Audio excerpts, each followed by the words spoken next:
Good morning, welcome to big TV digital exclusive live. Visakha పసికందు హత్యకి సంబంధించి ఇంకా మిస్టరీ వీడలేదు.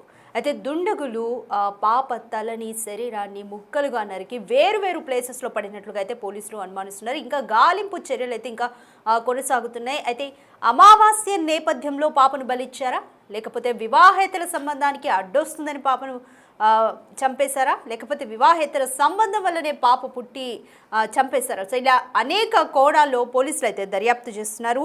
అయితే ఇంకా పసికందు తల ఇంకా దొరకలేదు. శరీరాన్ని 3 ముక్కలు చేశారు దుండగులు. డ్రైనేజీలో వేరువేరుగా పడేసినట్లయితే ప్రాథమికంగా గుర్తించారు. కాలువలో పాప శరీర భాగాలను సేకరించే పనిలో ఉంది బృందం. నిందితుని పట్టుకునేందుకు ప్రత్యేక బలగాలు కూడా రంగంలోకి దిగాయి. అంగన్వాడీ ఆశా వర్కర్ల సహాయంతో ఇన్ఫర్మేషన్ ని సేకరించారు పోలీసులకు సవాల్గా మారింది పాప మర్డర్ అని చెప్పొచ్చు. తాడిచెట్లపాలెం చుట్టుపక్కల ఇళ్లలోని బాలింతలు అలాగే గర్భిణీ స్త్రీల వివరాలను కూడా అంగన్వాడీ సిబ్బంది సేకరిస్తోంది. వివాహేతర సంబంధం కారణంగా పుట్టిన పాపను చంపారా, లేకపోతే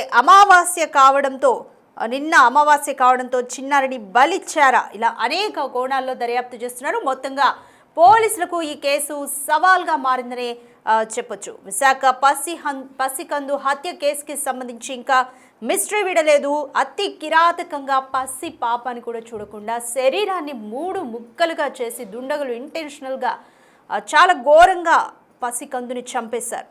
డ్రైనేజీలో వేరువేరుగా 3 ముక్కలు చేయడమే కాదు, పాపని డ్రైనేజీలో వేరువేరుగా, అంటే పోలీసులకి క్లూస్ దొరకొద్దు అన్న ఉద్దేశంతో వేరువేరుగా డ్రైనేజీలో పడేసినట్లుగా అర్థమవుతుంది.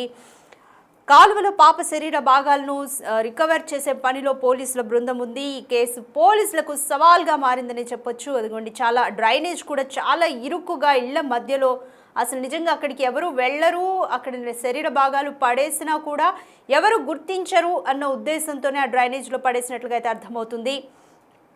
ఏది ఏమైనప్పటికీ కూడా పోలీసులకి ఈ కేసు సవాల్గా మారిందని చెప్పొచ్చు. అయితే డ్రైనేజీ నుంచి శరీర భాగాలను తిరిగి రికవరీ చేసే పనిలోనే పోలీసులు ఉన్నారు. నిందితుల్ని పట్టుకునేందుకు ప్రత్యేక టీమ్స్ కూడా రంగంలోకి దిగారు. అంగన్వాడీ ఆశా వర్కర్ల సహాయంతో ఇన్ఫర్మేషన్ తీసుకున్నారు.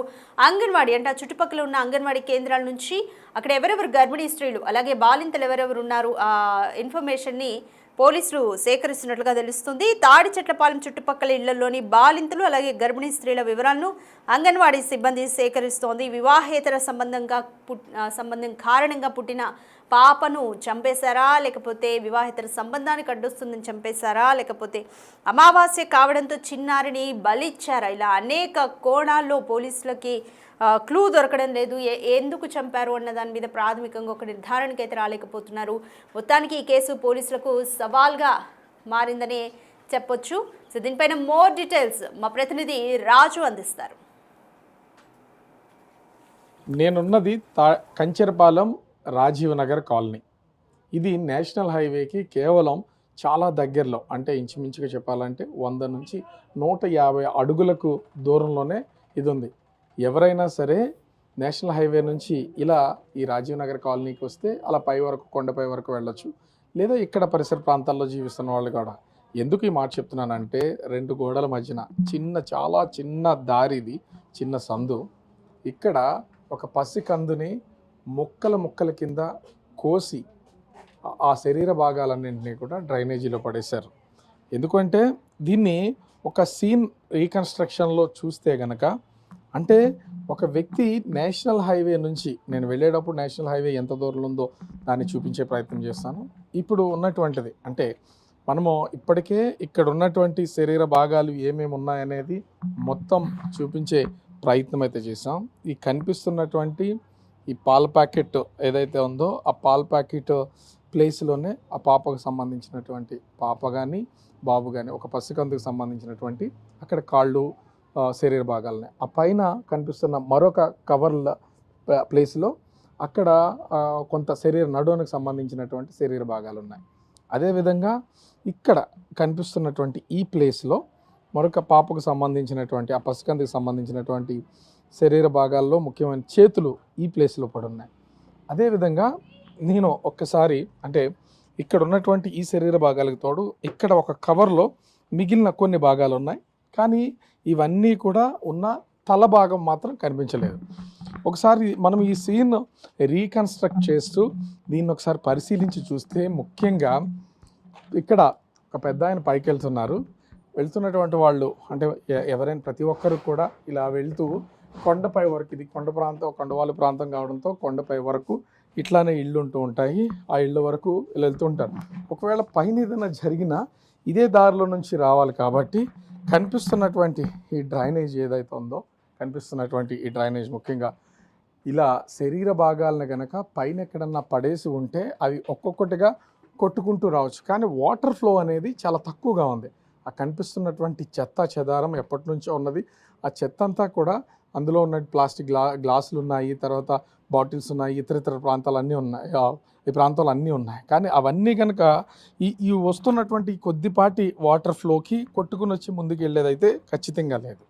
అయితే ఇక్కడ ఎన్నో అనుమానాలు ప్రస్తుతానికి సంబంధించి ఇక్కడ ఉన్నటువంటి శరీర భాగాలన్నింటినీ పోలీసులు, ఫోరెన్సిక్ టీము మొత్తం ఈ శరీర భాగాలన్నింటినీ ప్రస్తుతం అయితే వాళ్ళు విశాఖ కేజీహెచ్కి ఫోరెన్సిక్ డిపార్ట్మెంట్ వాళ్ళు దీన్ని మొత్తం పరీక్షలు నిర్వహించడానికైతే తీసుకెళ్ళినటువంటి పరిస్థితి అయితే ఉంది. ఇక్కడ ఇంకొకటి చాలా అనుమానాలకు దావిస్తున్నటువంటిది, ముఖ్యంగా ఈ ఇల్లు ఉన్నటువంటి ఈ ప్లేస్ మనం చూస్తున్నాం కదా, ఇంట్లో 2 కుక్కలు ఉన్నాయి. ఇంచుమించుగా 1:30 సమయంలో ఇంటి ఓనర్స్తో మాట్లాడినటువంటి సమయంలో 1:30 సమయంలో ఎవరో ఈ ప్రాంతానికి రావడం వల్ల కుక్కలు అరిచాయి. సర్వసాధారణంగా ఎవరైనా వచ్చిపోతూ ఉంటే ఇంట్లో కుక్కలు అరుస్తూ అనుకుంటాం కాబట్టి పెద్దగా పట్టించుకోలేదని చెప్తున్నారు. కానీ ఇదే ఇంటి పైన ఇక్కడ రాసున్నటువంటి కొన్ని వర్డ్స్ని కనుక మనం చూస్తే, ఇక్కడ ఒకసారి కెమెరా పర్సన్ రాము ఒకసారి దీన్ని జూమ్ చేసే ప్రయత్నం, ఎస్సీ ఐ మిస్ యూ బంగారం, తర్వాత కలుద్దాం. ఇది ఒక విధంగా చెప్పాలంటే ఈ కలర్ కనిపిస్తున్నటువంటి ఈ కలర్, అది పెన్సిల్ కావచ్చు, స్కెచ్ కావచ్చు, ఏదైనా సరే ఇక్కడ ఈ కలర్ కనిపిస్తుంది కదా, ఇది ఎన్నో అనుమానాలకు తావిస్తున్నటువంటిది. దీని మీద ఇంత స్పెసిఫిక్గా చాలా అంటే చాలా వెల్ ఎడ్యుకేటెడ్ పర్సన్ అయి ఉండాలి. ఎందుకంటే మంచిగా చదువుకున్నటువంటి వాళ్ళకి ఇంత ఇంగ్లీష్ని అంటే ఆ రైటింగ్, ఆ స్కిల్ అంత అద్భుతంగా ఉంటుంది రాసిన. అంటే ఖచ్చితంగా ఈ శరీర భాగాలను ఇక్కడ పడేసినటువంటి వ్యక్తి వెళ్ళిపోతూ ఆ చనిపోయినటువంటి అమ్మాయికి సంబంధించినటువంటి అమ్మాయి ఆ అబ్బాయి, ఆ చిన్నారికి సంబంధించినటువంటి మిస్ అవుతున్నారు కాబట్టి ఐ మిస్ యూ బంగారం, తర్వాత కలుస్తానని ఇక్కడ ఒక కొటేషన్ రాయడం. మరి ఎస్సీ అనే దానికి మరి ఎట్లాంటి మీనింగ్ ఉందో, ఒకవేళ ఈ పుట్టినటువంటి బేబీ ఒక ఇల్లీగల్ కాంటాక్ట్, ఒక అక్రమ సంబంధం ద్వారా జన్మించి ఉంటే ఆ పాప పుట్టిన తర్వాత చంపి ముక్కలుగా పడేస్తూ ఒక మారుమూలను పడేస్తే ఆ ఇద్దరు అంటే అబ్బాయి పేరులో మొదటి అక్షరం, అదేవిధంగా అమ్మాయి పేరులో కూడా మొదటి అక్షరాలు అయి ఉండొచ్చు ఈ ఎస్సీ అనే ఈ 2 అక్షరాలు.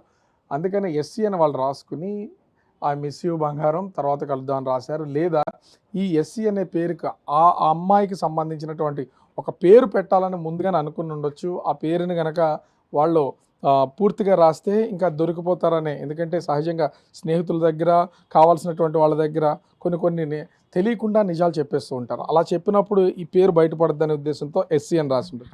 ఇంత అనుమానాలకు తావిస్తుంది. ఇక్కడ మనం ఒకసారి చిన్న దారిలో నుంచి వెళ్తుంటే అక్కడ రాసినటువంటి ఐ మిస్ యూ బంగారం అని రాసిన చోట ఇక్కడ కూడా చూడొచ్చు అదే సేమ్ స్కెచ్ ఆర్ పెన్సిల్ కానీ లేదా కలర్ చాక్ కానీ అయి ఉండాలి. ఇక్కడ కూడా ఎస్ అనే లెటర్ని రిప్రజెంట్ చేస్తూ ఇక్కడ కూడా రాస్తుంది. అంటే మనం ఇలా కొంచెం ముందుకు వస్తే ఇట్లా అంటే ఎన్నో అనుమానాలకు తావిస్తున్నటువంటిది. ఇక్కడ కూడా ఇదే రకమైనటువంటిది. అంటే వచ్చినటువంటి వ్యక్తి ఖచ్చితంగా ఇక్కడున్న ఈ కలర్ పెన్సిల్స్ ఏవో ఉన్నాయో అవి సరిగ్గా రాస్తున్నావా లేదా అనేది చెక్ చేయడం కోసం బహుశా ఒక టెస్ట్ అయితే చేసుకుని ఉండొచ్చు. కనిపిస్తుంది కదా, ఇప్పుడు నేను చిన్న సందులో నుంచి పై వరకు వెళ్ళాను. ఇక్కడ నిలబడి ఉంటే కనిపిస్తున్నటువంటిది ఇంచుమించుగా 100 అడుగుల దూరం కూడా ఉండదు. అది నేషనల్ హైవే, చాలా హెవీ వెహికల్స్ వెళ్తున్నటువంటిది. ఒకవేళ ఎవరన్నా బయట వ్యక్తి చంపేసి ఇళ్ల మధ్యన ఎక్కడన్నా డ్రైనేజీలో పడేస్తే ఎవరికి తెలియదు, మన మీదకి రాదనే ఉద్దేశంతో బహుశా ఇక్కడ ఏమన్నా చేసి ఉండొచ్చు. లేదా పైనుంచి ఎవరన్నా కొందరు వ్యక్తులు వాళ్ళకి సంబంధించినటువంటి అక్రమ సంబంధం ద్వారా పుట్టినటువంటి పిల్లలు ఎవరైనా ఉంటే వాళ్ళని ఎందుకు మనకు అడ్డుగా ఉన్నారని హత్య చేసి ఈ విధంగా ముక్కలుగా నరికి తీసుకొచ్చి ఈ జనాల్లో అంటే జనావాసాల మధ్యన పడేసి ఉండొచ్చు. బహుశా కారణం ఏదైనా కానీ పోలీసులు అయితే ఇన్వెస్టిగేషన్ అయితే స్టార్ట్ చేశారు. మనం రీకన్స్ట్రక్ట్ చేస్తే మనకు అర్థమైనటువంటి కొన్ని ప్లేసెస్, అక్కడ ఉన్నటువంటి ఆ స్కెచ్ మార్క్స్, ఆ రాసినటువంటి వాటిని, ఆ రైటింగ్ అన్నీ కూడా చాలా మ్యాచ్ అవుతున్నాయి. ఖచ్చితంగా పోలీసులు అయితే ఇప్పటికే ఫారెన్సిక్ టీంతో మొత్తం ఇక్కడ ఉన్న శరీర భాగాలన్నింటినీ కూడా పరిశీలన నిమిత్తం అయితే తీసుకెళ్లారు. మరోపక్క క్లూస్ టీమ్స్ ఇక్కడ ఉన్నటువంటి ఆధారాలను సేకరించడంతో పాటుగా అంగన్వాడీ ఆశా వర్కర్స్, ఎందుకంటే ఎవరెవరు గర్భవతులుగా ఉన్నారు, ఎవరెవరు నెలలు నిండినాయి, ఎప్పుడు వాళ్ళు ప్రసవం జరిగే అవకాశం ఉంది, ఇవన్నీ అంగన్వాడీ ఆశా వర్కర్లు తెలిసే అవకాశం ఉంది. వాళ్ళ డేటా మొత్తం అంతా కూడా తీస్తున్నారు. ఒకవేళ ఎవరికైనా సరే ప్రసవం జరిగి వాళ్ళ దగ్గర పిల్లలు లేకపోయినా, ఎందుకంటే హాస్పిటల్లో ఖచ్చితంగా ప్రసవాలు అనేవి జరుగుతాయి. ఇల్లీగల్గా పుట్టినటువంటి వాళ్ళు కొంత వాళ్ళ జాగ్రత్త తీసుకోకుండా ఈ జన్మించి ఉంటే కనుక వాళ్ళు చంపేయాలనుకున్నారు, ముందుగానే ప్లాన్ ప్రకారం అనుకున్నారు కాబట్టి ఆ లెక్కలు ఉండవు. వాళ్ళ దగ్గర బేబీ ఉండదు. ఆ బేబీ లేని వాళ్ళని ఎవరనేది ఖచ్చితంగా ఐడెంటిఫై చేసే అవకాశం అయితే ఉంది. పోలీసులు ఈ కేసుని చాలా సీరియస్గా తీసుకున్నారు. ఎందుకంటే ఒకవేళ పురిట్లోనే చనిపోతే మొత్తం మృతదేహాన్ని, చిన్న బేబీ మృతదేహం కాబట్టి డ్రైనేజీలో పడేస్తూ ఉంటారు. ఇష్టం లేకపోతే పిల్లల్ని ఎక్కడ వదిలేస్తుంటారు. కానీ ఈ విధంగా ముక్కలుగా నరికి శరీర భాగాలను ఒక్కొక్క చోట పడేయాల్సినటువంటి అవసరం లేదు. దీన్ని విశాఖ పోలీసులు కూడా చాలా సీరియస్గా తీసుకుని దర్యాప్తు చేస్తున్నటువంటి పరిస్థితి ఉంది. మరి సాయంత్రం లోపు అసలు ఈ కేసుకు సంబంధించి ఏం తేలుస్తారు ఏంటనేది మాత్రం వేచి చూడాల్సినటువంటి పరిస్థితి కనిపిస్తోంది. కెమెరామెన్ రాముతో రాజు, బిగ్ టీవీ, విశాఖపట్నం.